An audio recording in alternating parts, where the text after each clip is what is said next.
Bismillahirrahmanirrahim. Assalamu alaikum. You're watching HumSub.TV and I am Munib Hamid with the English news. Dual citizenship holders allowed to vote during Senate chairmanship poll, says Supreme Court interim order. The Supreme Court of Pakistan on Saturday ruled an interim order that senators elect holding dual nationality will be allowed to vote during the Senate chairmanship polls. The court also decided to form a larger 7-member bench to deal with the suo motu case pertaining to the dual nationality of 4 senators elect. 4 suspected militants, among them the commander of a banned organization, were killed in a gun battle with security forces in the Pasni. Security personnel launched a search operation in the Shadi Khor and Paidarak areas of Kech district on a tip-off about the presence of the militants there. The officials said that an exchange of fire with the militants took place when the security personnel raided the area. During the shootout, 4 of the militants were killed. An important commander of the militants was among the 4 dead, a security official said. The militants were identified as Commander Jamil Ahmed, Safar Khan and Rais Khan. One of the militants could not be identified till late in the night. Ashiana scam. National Accountability Bureau has arrested 4 more in the Ashiana Iqbal housing project scam.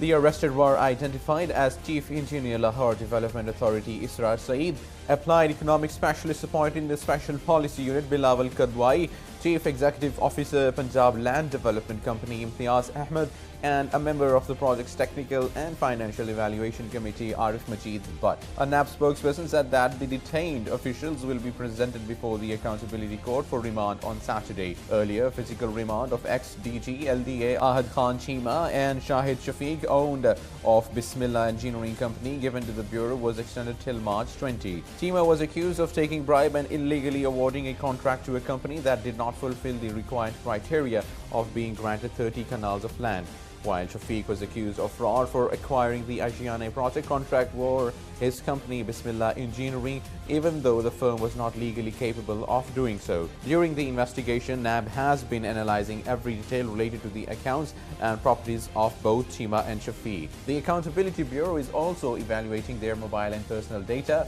which has also been set for forensic examination to the Punjab Forensic Surgery Agency. Moreover, NAB has also reviewed all records of the housing scheme, PLTC and the Paragon Housing Society, while also explaining the investigations to their relatives and social circle. Outgoing chairman of Senate, Mia Raza Rabbani, has hinted that he may not take the oath as a member of the upper house of parliament on March 12. In his farewell speech on Friday, he said he had decided to withhold his 70-page ruling on trichotomy of powers in view of the present situation involving talks about clash of institutions. The ruling earlier reserved by him carried constitutional position with reference to powers of the judiciary, executive and parliament, he said. Underlining the need for intra-institutional dialogue, Mr. Rabbani described the ruling as trust of the House and said, "If I take oath on March 12, I will place the documents before the House as a way forward." The "if" in his statement was meaningful amidst the report that he was considering vacating the seat after the Pakistan People's Party leadership rejected the proposal given the ruling Pakistan Muslim League Nawaz to support him if he is nominated for the slot again. He said the document might help find a way out to avoid the spread of a clash between the institutions. Referring to his discussion with former and incumbent Chief Justices Anwar Zahir Jamali and Mia Saqib Nisar on Article 175A of the Constitution concerning the Parliamentary Committee on Appointment of Judges, Mr. Rabbani expressed the hope that his successor would carry forward the dialogue. United States and Pakistan agree on need to promote Afghan reconciliation. In the latest round of high-level talks between the United States and Pakistan, both sides stressed the need for restarting the process for reconciliation in Afghanistan, Foreign Secretary Thahmina Janjua told. Pakistan's top diplomat, who completed her 2-day visit to Washington on Friday, held 2 high-level meetings on Thursday afternoon at the White House and the State Department. The meetings went very well. There's a sense of positivity that they want to strengthen their relationship with Pakistan, said Ms. Janjua when asked to describe the talks. Foreign Minister Khwaja Asif said Pakistan will never act as a proxy in any war. While giving a policy statement in the National Assembly, Foreign Minister Khwaja Asif said that Pakistan would not serve as a proxy for the United States in any war. The Foreign Minister said people of Afghanistan and other Muslim countries often wanted Pakistan to take part in the wars fought within their borders. However, Pakistan will not act as a proxy in any US-led war, he said. Mr. Asif was responding to a calling attention notice of Jamiyat-e-Ulama-e-Islam F chief Maulana Fazlur Rahman, who wanted to know why Pakistan had not voted against the war in Syria during a debate in the UN Rights Committee.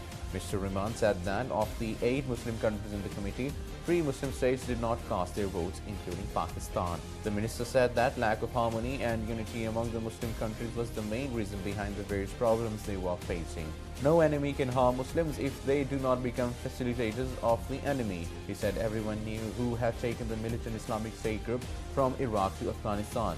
The next target of the militant group could very well be Pakistan. Trump says Kim Jongun meeting is in the making despite concerns. Earlier, the White House said the meeting would not take place unless Pyongyang takes concrete actions first. US media report that Mr. Trump made the decision to meet without consulting key figures in his administration.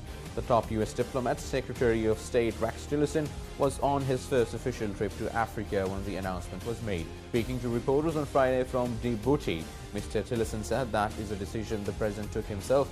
I spoke to him very early this morning about the decision and we had a very good conversation. Philippines slams United Nations rights chief for disrespectful remarks about Duterte.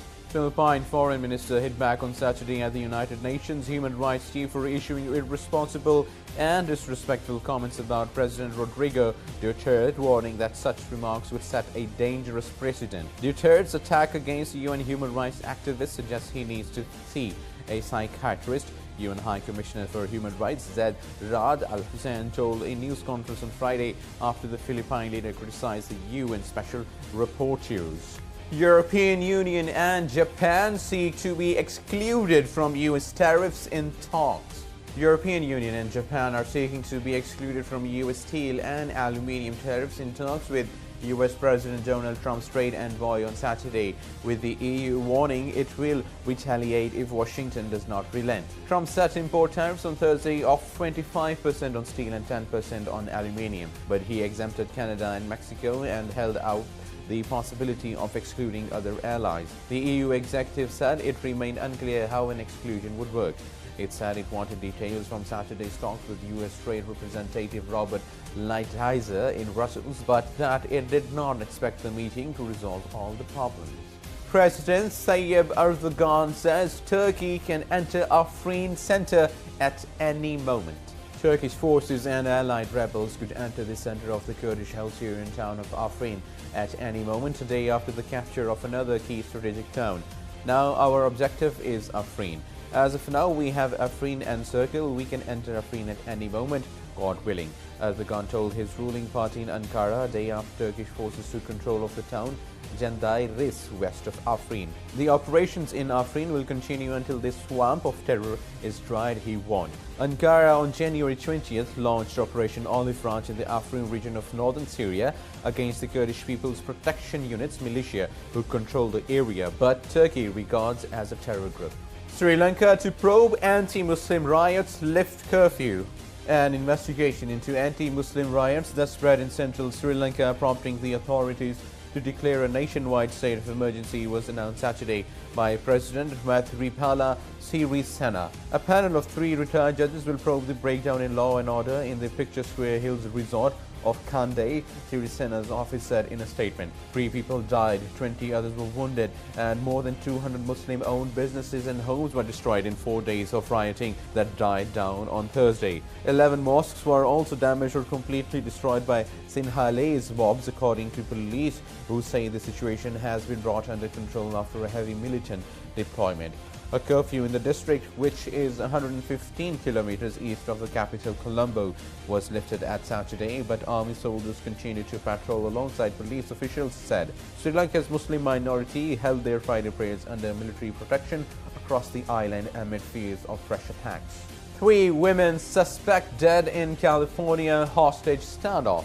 A gunman and 3 women thought to be his hostages were found dead Friday at a California veterans home after an hours-long standoff with police. The assailant struck at 10:20 a.m. at the veteran home of California Yountville in the Napa Valley, the largest veterans home in the United States with around 1,000 former servicemen and women. Shortly before 6 p.m. this evening, law enforcement personnel made entry into the room where we felt the hostages were being held by the suspect and unfortunately made the discovery of 3 deceased females and 1 deceased male suspect, Captain Chris Childs of the California Highway Patrol told a news conference. And now the entertainment news. Barbara Sharif hopes film industry to regain its past glory. Legendary film star Barbara Sharif has said that she is being offered a film role due to her glorious past in Pakistani films, but she was refusing them. Talking to media, she said that now the youth should be given more and more chances in the film industry. She said that she performed in hundreds of films in the past and her fans wanted to see her again on the silver screen. But she believes that her times have passed. She said that Pakistan film industry was making progress again after a long time and hoped that it would regain its past glory. And now some business news. Surcharges on power tariffs to continue.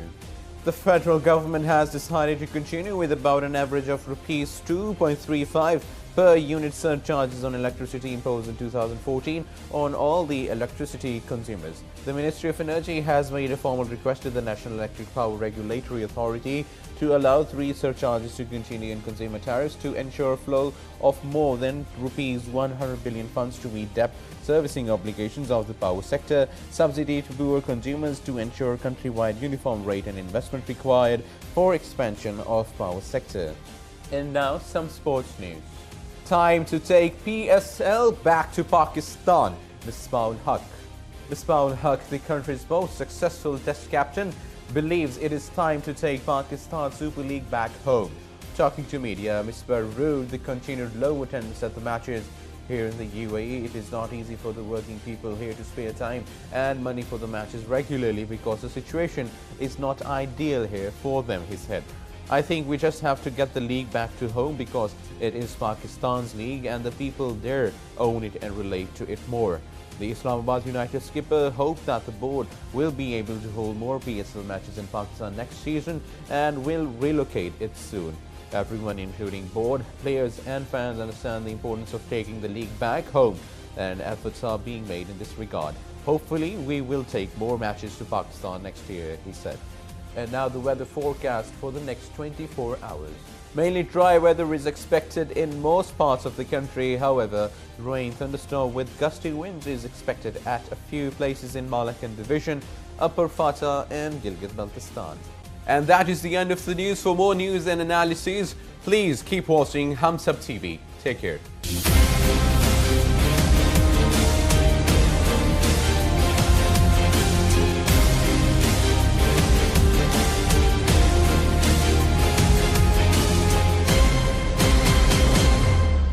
Please subscribe to HumSub.TV and hit the notification icon on the screen to get the latest updates of our channel. Thank you for watching HumSub.TV.